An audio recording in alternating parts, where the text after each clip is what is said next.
আসসালামু আলাইকুম। নাইমা বলছি বিক্রমপুর থেকে। বাংলাদেশি ব্লগার মম নাইমা চ্যানেলে সবাইকে স্বাগতম। কে কোথা থেকে আমার ভিডিও দেখছেন তা তো আমার জানা নেই, তবে কাছে এবং দূরে, দেশ ও দেশের বাইরে যে যেখান থেকে আমার ভিডিও দেখছেন, আশা করছি সবাই আল্লাহর রহমতে অনেক ভালো আছেন। আমিও আলহামদুলিল্লাহ ভালো আছি। আমার পুরনো চ্যানেলের স্মৃতিচারণ করলাম আজ আপনাদের সাথে। এই ভিডিওটা আমার বেশ কয়েক মাস আগের করা। অনেকেই হয়তো জানেন আমার আগে আরেকটা চ্যানেল ছিল, তো সেই চ্যানেলের জন্য এই ভিডিওটা আমার বানানো ছিল। তো শুধু এই ভিডিওটা না, আরও বেশ কয়েকটা ভিডিও আমি আগের ফোনটা স্ক্রলিং করতে করতে আর কি ভিডিওগুলো আমার চোখে পড়লো। তো ভাবলাম দুই একটা ভিডিও আপনাদের সাথে শেয়ার করাই যায়। তো জানি না আপনাদের কাছে কেমন লাগবে, যেহেতু এটা বেশ কয়েক মাস আগের করার ভিডিও, আর আমার চ্যানেলে যেই রকম ভিডিও দেখে আপনারা অভ্যস্ত, তো এই ভিডিওর সাথে ওই ভিডিওগুলোর একটু ডিফারেন্স তো হবেই। যাই হোক, স্মৃতি তো স্মৃতিই হয়, তাই না? স্মৃতি তো কত রকমেরই হয়, ভালো হয়, খারাপ হয়, সুখের হয়, দুঃখের হয়। একটা স্মৃতি আমি আপনাদের সাথে শেয়ার করছি আমার পুরনো চ্যানেলের। ওইটা আমার খুবই শখের একটা চ্যানেল ছিল, দীর্ঘদিন আমি ওটাতে কাজ করেছি, অনেক পরিশ্রম করেছিলাম। আমার সামান্য ভুলে চ্যানেলটা আমি গ্রো করাতে পারিনি। যাই হোক, এই ভিডিওটা আমি যেদিন করেছিলাম সেদিন আমি রোজা রেখেছিলাম, আর আমি আমার ছাদ বাগানের জন্য আমার বাড়ির একদম নিচের অংশ, যেখানে প্রচুর পরিমাণে পাতা পড়ে থাকে, প্রচুর গাছ আছে, তো সেখানে প্রচুর পাতা পড়ে থাকে, তো ওখান থেকে ধুলোবালি সহকারে কিছু পাতা নিয়ে এসেছিলাম গাছের গোড়াতে দেওয়ার জন্য। ছাদ বাগানের বেশিরভাগ গাছই আমি এইরকম শুকনো পচা পাতা, তারপর শাক সবজির খোসা যেগুলো, ওগুলো জমিয়ে রেখে পচিয়ে সহকারে মাটি অল্প কিছু দিয়ে তারপর আমি লাগাই। বেশিরভাগ সময় আমি ভোরবেলা যাই, কারণ ওটা তো রাস্তার পাশে, অনেক মানুষ যাতায়াত করে, তো ভোরবেলা গেলে মানুষজন কম থাকে, আর এমনিতে মানে মানুষজন যাতায়াত করে আর অনেকে তাকিয়ে থাকে, বলে কি করতেছে, পাতা নিচ্ছে কেন, বা ধুলাবালি দিয়ে কী করবে, এরকম নানান জনের মনে নানান প্রশ্ন চলে আসে। তো আমি আজ একটু দেরি হয়ে গেছে, তো বেশ কয়েকবার এই প্রশ্নের সম্মুখীন হয়েছি, যেগুলো দিয়ে কী করবেন, এগুলো দিয়ে কী করবেন। তো আমি আসলে তাড়াতাড়ি করে চলে এসেছি, বালতি পুরো ভরতেও পারিনি। আর যেহেতু রোজা রেখেছিলাম, প্রচণ্ড টায়ার্ড হয়ে গিয়েছিলাম, আর রোদ ছিল অনেক, তো এসে ফ্যান ছেড়ে একটু রেস্ট নিচ্ছিলাম। জানালা দিয়ে বাইরে কদবেল গাছটা দেখা যাচ্ছে। এই কদবেল গাছটার সাথে কিন্তু মোটামুটি অনেকেই পরিচিত আপনারা। ভিডিওটা যখন বানিয়েছিলাম তখন মাত্র গাছে ফুল আসছিল, আর এখন কিন্তু কদবেল পাকারও সময় হয়ে এসেছে। ভিডিওর এ পর্যন্ত আমি নতুন করে ভয়েস দিলাম, এরপর এই পুরনো ভয়েসগুলি চলবে। এরপর আসলাম রান্নাঘরে, গরুর মাংসের কাবাব বানাবো। এটা আমার ছেলের খুবই পছন্দের একটা খাবার, আর এটা সবসময় করে আমার ফ্রিজে রেখে দিতে হয়, কারণ আমার ছেলের 2 দিন পর পরেই খেতে ইচ্ছে করে।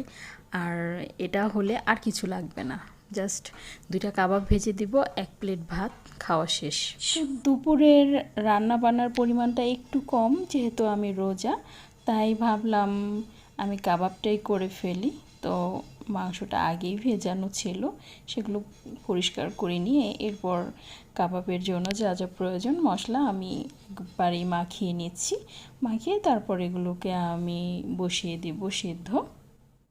এটা আমি যেহেতু বাচ্চাদের জন্য করছি, কোনো মেহমানের জন্য না, এই জন্য খুব বেশি মশলা আমি ইউজ করিনি। যেগুলো নর্মাল আমরা গরুর মাংস রান্না করার জন্য যেসব মশলাগুলো ইউজ করি, তো সেগুলোই আমি করছি, আর খুব বেশি ঝালও দিব না। আর এবার কিন্তু আমি একবারে অনেকগুলো করে রাখছি, বেশ ভালো পরিমাণে মাংস নিয়েছি।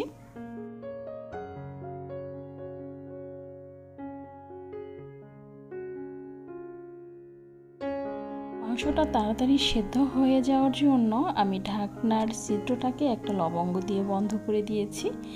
আর বাই দ্য ওয়ে, আমি কিন্তু লবণ দিতে একদমই ভুলে গিয়েছিলাম। আপনারা কিন্তু আবার রান্না করার সময় লবণটা দিতে ভুলে যেন না প্লিজ।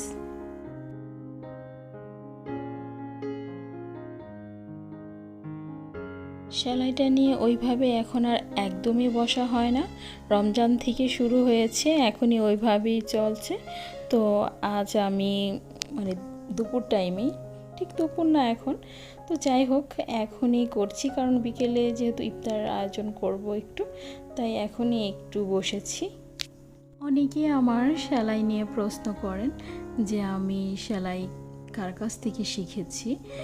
আসলে এটা আমি কমেন্টে উত্তরটা দিয়ে দিই সাথে সাথেই, কারণ যখনই কমেন্ট আসে আমি চেষ্টা করি সবগুলো কমেন্ট মানে আমি দেখা মাত্রই রিপ্লাই দিয়ে দিতে, কারণ কমেন্টের রিপ্লাই দিতে আমার কাছে খুব ভালো লাগে। তো আমি আমার সেলাই, সমস্ত সেলাই বলতে পারেন, মানে সেলাইয়ের হাতে খড়ি হয়েছে আমার আম্মুর হাতে। আমার আম্মু কিন্তু অনেক সুন্দর সেলাই পারে। এখন চোখের সমস্যা হয়ে গেছে, খুব বেশি পাওয়ারের চশমা ইউজ করেন, তো এখন আর সেলাইটা ওইভাবে করেন না। তবে একটা সময় এত সুন্দর আর নিখুঁতভাবে সেলাইগুলো করতেন, ওই রকম আমিও পারি না। তো আম্মুর কাছে আমার সমস্ত সেলাই শেখা, আর আম্মুর কাছে আমার সেলাইয়ের হাতে খড়ি, যেটা কিছুক্ষণ আগে বললাম আর কি। কথা বলতে বলতে দুপুরের রান্না শেষ, আর কাবাবের জন্য মাংসটাও একদম রেডি। মাংস থেকে তেজপাতা আর গরম মশলাগুলো তুলে ফেলে দিয়ে এগুলো আমি খুব ভালোভাবে ব্লেন্ড করে নিয়েছি। আর এখন প্রয়োজনীয় যা যা উপকরণ দেওয়ার সেগুলো দিয়ে আমি এগুলো কাবাবের শেপ দিয়ে দেব। আগেই বলেছি খুব বেশি মশলা কিন্তু আমি ইউজ করিনি আর করবও না, যেহেতু বাচ্চাদের জন্য করছি। তো এখানে পেঁয়াজ কুচি, কাঁচামরিচ কুচি, ধনেপাতা কুচি, তারপর হচ্ছে পুদিনা পাতা কুচি, পেঁয়াজের বেরেস্তা, সামান্য টেস্টিং সল্টটা ইউজ না করাই ভালো, এটা স্বাস্থ্যের জন্য খুব একটা ভালো না। তারপর একটা ডিম দিয়ে দিয়েছি, আর আমি পাউরুটির পিসগুলো ব্লেন্ডারে দিয়ে জাস্ট গুঁড়ো করে নিয়েছি। এগুলো দিয়ে পরিমাণ মতো লবণ, জিরার গুঁড়া, ইচ্ছে করলে আপনারা আরও অনেক কিছু, গোলমরিচের গুঁড়া, অনেক কিছু অ্যাড করতে পারেন। তো আমি বুঝে আমার মতো করে অ্যাড করেছি, আর এখন সেগুলোকে আমি কাবাবের শেপ দিয়ে নিচ্ছি। আর এটা আজ বানাচ্ছি মানে আজ আমার ছেলে ঈদের চেয়েও বেশি খুশি। এটাকে ভেজে দিতেই হবে, আর এগুলো দিয়ে ভাত খাবে, আর কিছুই নেবে না সে।